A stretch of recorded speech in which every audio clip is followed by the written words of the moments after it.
இன்றைக்கு மாலை 6 மணிக்குள்ளாக கிட்டத்தட்ட 1,80,000 பேர் சென்றிருக்கிறாங்க.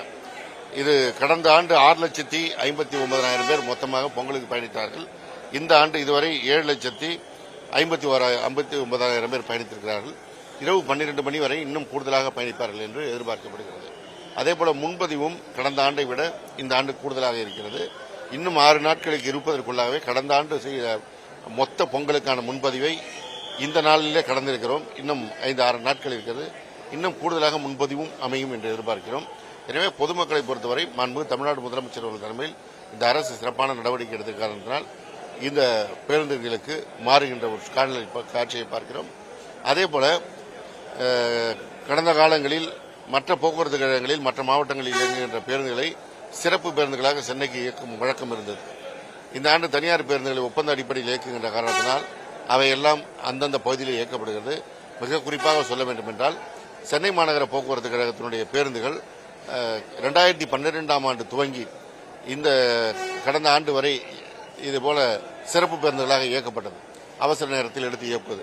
இந்த ஆண்டு இதுவரை ஒரு பேருந்தும் இங்கிருந்து எடுத்து இயக்க தேவையில்லாமல் முழுவதுமாக மற்ற போக்குவரத்து கழகங்களுடைய பேருந்துகளும் தனியார் ஒப்பந்த பேருந்துகளுமே இயக்கப்பட்டிருக்கிறது.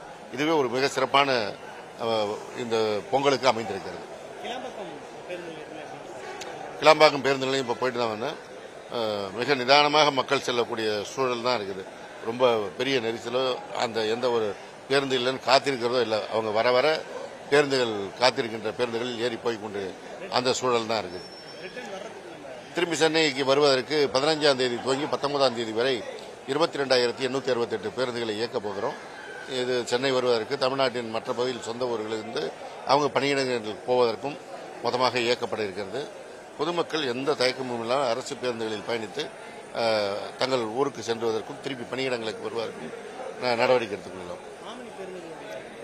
இல்லை, கூடுதலாக மக்கள் அரசு பேருந்துகளில் பயணிப்பதே ஆம்னி பேருந்துகளினுடைய பயணித்த மக்களுடைய எண்ணிக்கை குறைந்திருப்பதாகத்தான் எனக்கு தோன்றுகிறது. முன்பதிவும் அதிகரித்திருக்கிறது. எனவே ஆம்னி பேருந்துகள் கட்டணம் என்பது அதனால் அதிகரிக்குவதற்கான வாய்ப்பே இல்லாமல் அமைந்திருக்கிறது.